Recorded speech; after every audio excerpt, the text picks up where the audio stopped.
आप exam tour देख रहे हैं टीआरई 4 जो लगातार सभी लोग अपडेट दे रहे हैं कि टीआरई 4 आएगी। क्या सच में टीआरई 4 की वैकेंसी दी जाएगी या अब नहीं आएगी, हर कुछ जानेंगे।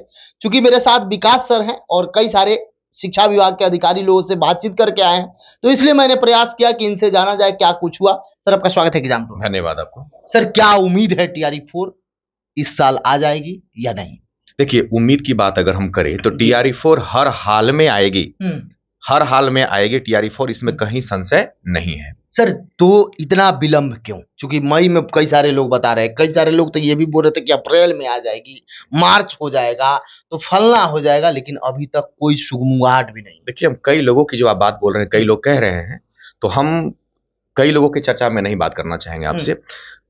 हम एक ही बात कहेंगे कि बिना साक्ष्य के कोई बात नहीं बोलना चाहिए। जैसे आज संडे था और आज हम कल से ही दिमाग में रखे हुए थे कि हमको कुछ पदाधिकारियों से मिलना है। शिक्षा जगत में काम कर रहे हैं तो स्वाभाविक सी बात है कि हमको मिलते रहना चाहिए लोगों से, छात्रों की बात को वहां तक पहुंचाने का काम। तो ऑफिस बंद थी। देखिए, ऑफिस तो बंद रहेगा, लेकिन डायरेक्ट ऑफिस से मिलने से बेहतर है कि अगर आपकी कुछ अप्रोच है तो आप उनके आवास पर जाकर के तो मिल सकते हैं। कल भी हम मिले हैं और आज भी हम मिल करके आए हैं। जो लोग कह रहे हैं कि टीआरई 4 जो है अप्रैल में आएगा, मई में आएगा, तो शायद उनको थोड़ा सा पृष्ठभूमि का ज्ञान नहीं है। अगर थोड़ा सा पृष्ठभूमि की अगर बात करें, थोड़ा सा याद कीजिए कि जनवरी में ही कहा गया था ट्रांसफर पोस्टिंग की बात, याद है आपको? ट्रांसफर पोस्टिंग की बात जनवरी में हो जाना चाहिए था, जो कि ट्रांसफर पोस्टिंग जनवरी में हुआ नहीं। 4 महीना विलंब हो गया, 4 महीना तो ऐसे ही विलंब हो गया। इसके बाद टीआरई 3.0 की ज्वाइनिंग की जो बात चल रही थी कि मार्च में हम करवा लेंगे, उसमें भी 2 महीना का विलंब हुआ। तो जब इतना जो ट्रांसफर पोस्टिंग में 4 महीना का विलंब हो रहा है, टीआरई 3.0 के पोस्टिंग में विलंब हो रहा है, तो स्वाभाविक सी बात है कि टीआरई 4 कैसे हो जाएगा। लोग कह रहे हैं कि भाई हम अप्रैल में आ जाएगा, सब बीत गया। नहीं, कोचिंग वाले ठीक है, हम भी कोचिंग चलाते हैं, हमारा भी संस्थान है और कोर्स बेचते हैं, बेचना चाहिए। देखिए, हम वो शिक्षक लोग हैं जिनके घर का चूल्हा बेरोजगारों से चलता है। अगर बेरोजगार है तो हमारे घर का चूल्हा चलेगा, ये मान लेना चाहिए हम शिक्षकों को, इसमें कहीं कोई दो राय नहीं है। लेकिन ये कह देना कि सब्जी रखा हुआ है, आज खरीदो नहीं तो कल खराब हो जाएगा, ये भाई बिना सोच समझ के आप छात्रों को बरगलाइए मत। हम सभी संस्थानों को बोलेंगे कि पहले आप बढ़िया से परिपक्वता से इसकी जांच कीजिए कि एग्जाम आएगा भी कि नहीं आएगा, कब आएगा। देखिए, छात्र परेशान है, परेशान होना स्वाभाविक सी बात है, होना ही चाहिए। तो जो कोर्स बेचने के लिए उतावले हो जाते हैं कि अप्रैल में आएगा, मई में आएगा, और बच्चों को टारगेट कर लेते हैं। हम भी, हमारा भी संस्थान है, हम भी बेचते हैं, लेकिन हम लोग ये नहीं कह के बेचते हैं कि तुरंत आ जाएगा। हम कहते हैं पढ़ो भाई, आपको पढ़ना चाहिए, कोर्स खरीदिए, इसमें कोई बुराई नहीं है, क्योंकि बिना कोर्स खरीदे हुए आपका तैयारी कंप्लीट नहीं होगा, आप शिक्षक भर्ती नहीं निकाल पाएंगे। लेकिन विलंब जो हो रहा है, इसको डरा करके कि अप्रैल में आएगा, मई में आएगा, ये हम बहुत इस चीज के बड़ा राजी नहीं है, इस चीज को लेकर के। रहा बात कब तक आएगा, तो एक बात बताइए कि जब हम ट्रांसफर पोस्टिंग में 4 महीना विलंब देख लिए, जब टीआरई 3.0 की जो ज्वाइनिंग थी मार्च में था, उसमें हम 2 महीना विलंब देख लिए, स्वाभाविक सी बात है कि आने वाला 4.0 में विलंब होना चाहिए। तो स्वाभाविक सी बात है कि अप्रैल मई में तो होगा नहीं, ये जाएगा चुनाव के एकदम नियरेस्ट, ये तब दिमाग में डाल लीजिए। और वो भी टीआरई 4 से पहले स्टेट करवाना होगा, हर हाल में करवाना होगा। तो पहले हम चर्चा करेंगे टीआरई 4 का नहीं, पहले हम चर्चा करेंगे स्टेट का। और हम बिल्कुल फूंक दिए हैं, एक बार दिमाग में डाल लीजिए। हम बहुत दिन तक शांत रहे, लेकिन हमको लगा कि नहीं, ये सिर्फ कोर्स बेचने के लिए और मीडिया में आकर के बयानबाजी करने से हमारा काम छात्रों का नहीं चलने वाला है। किसी शिक्षक को तो कदम उठाना ही पड़ेगा। तो हमने निर्णय लिया है। आप याद कीजिए कि कुछ लोग ऐसा मशवरा दे देते हैं सीधे जाकर के कि कोर्ट कैसे कर देना है। याद है स्टेट वाला मामला, स्टेट वाला मामला याद है आपको? हम पर्सनली फोन किए थे, गांधी मैदान में आप ही रुकवाए थे छात्र को कि भुला गया, 82 वाला अंक वाला, याद है आपको कि भुला गया आप? याद है ना? आपको हम पर्सनली फोन किए थे कि उस सबको ऐसा कुछ नहीं होने वाला है। ऐसा नहीं है सर कि सिर्फ एक ही 2 4 5 आदमी को ही अप्रोच है या सरकारी महकमा में। अरे हम लोग नहीं बोलते हैं, लेकिन अब हमको बोलना पड़ेगा। याद कीजिए, बीटेड का आवाज हम स्टार्ट किए हैं, 2000 गया ना, 2000 गया है कि नहीं गया है, और जाएगा। बीटेड होगा, स्टेट होगा, और टीआरई 4 तब आएगा। ठीक है, उन छात्रों से हम कहना चाहते हैं कि जो टीआरई 4 की बेसब्री से इंतजार कर रहे हैं, तो थोड़ा सा उन भाइयों के लिए भी सोच लीजिए जिनका 23 और 25 वाला डीएलएड और बीएड कंप्लीट हो गया है, उनके लिए स्टेट कराना एकदम अति आवश्यक है। तो हम यही कहेंगे कि टीआरई 4 आएगा, लेकिन अभी नहीं आएगा, इतना आप जान लीजिए, चुनाव के नियरेस्ट आएगा। और उससे पहले एस्टेट और बीटेट कराना हर हाल में एकदम जरूरी है, और उसके लिए चाहे जो करना पड़े हम विकास सर करने के लिए तैयार हैं। पहले हम नहीं बोलते थे, इतना कुछ नहीं बोलते थे, ठीक है लोग बोल रहे हैं बोल रहे, लेकिन एक चीज का हद होता है। हम देखते जा रहे हैं कि ठीक है भाई आप अपना अपना हिसाब से चीजों को बच्चों को बोल रहे हैं, बच्चों को बरगला रहे हैं, लेकिन बच्चों को अब डायरेक्ट सरकार से टकराने के लिए बच्चों को कह देते हैं। आप कहीं नहीं टकराते हैं जाकर के सीधे।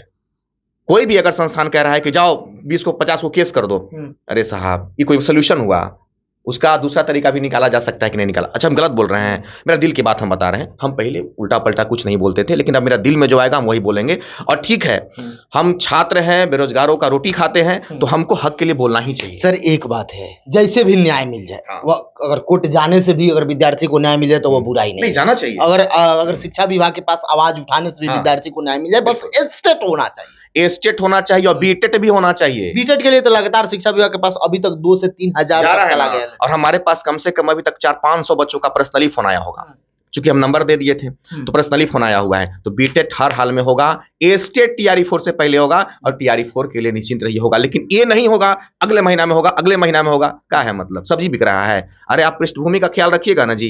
उतना ट्रांसफर पोस्टिंग में लेट हुआ, टीआरई 3 के ज्वाइनिंग में लेट हुआ, तो कैसे कर रहे हैं बच्चों को कि अप्रैल में हो जाएगा, मई में हो जाएगा? सर यदि इस बार लेट होता है तो क्या उम्मीद करे विद्यार्थी? चूंकि तैयारी का एक प्रोसेस होता है, अगर तैयारी करेंगे, चूंकि इतनी बड़ी संख्या में, लाखों की संख्या में ये अंतिम भर्ती होगी, ये विद्यार्थी भी जानते हैं, आम शिक्षक भी जानते हैं, सब लोग जानते हैं, तो क्या करना चाहिए आपके अनुसार से? देखिए एक कयास लगाना कि अंतिम भर्ती होगी कहीं उचित नहीं है, मेरा जो मानना है। लाखों में अंतिम भर्ती में, लाखों में अंतिम भर्ती है, और बिहार सरकार का बड़ा मतलब साधुवाद करते हैं कि उनका एक टारगेट है जो पूरा भी करना चाहते हैं। 12 लाख 10 लाख जो वैकेंसी को पूरा करना चाहते हैं, करना भी चाहिए।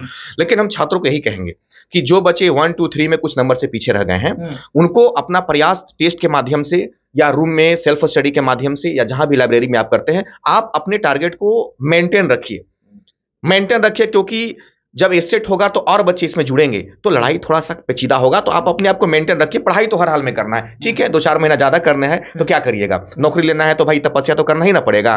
तो टीआरई 4 आएगी हर हाल में, बच्चों को तपस्या करना पड़ेगा, इसमें कहीं दो राय नहीं। लेकिन एक कह के अकबका देना बच्चों को अप्रैल में आएगा, मई में आएगा, जून में आएगा, ये गलत चीज है। सर जैसे 23-25 वालों की बात करिए तो बिहार विद्यालय परीक्षा समिति भी सब शेड्यूल कर दिया है। इधर बीएड वाले जो विद्यार्थी है उनका हर एक यूनिवर्सिटी लगभग देखा जाए तो अपना एग्जाम भी मई तक में पूरा कर ले रहा है, जून तक में रिजल्ट, उनको बैठने का मौका मिल जाएगा? क्या ही नहीं मिलेगा, बिल्कुल बैठने का मौका मिलेगा।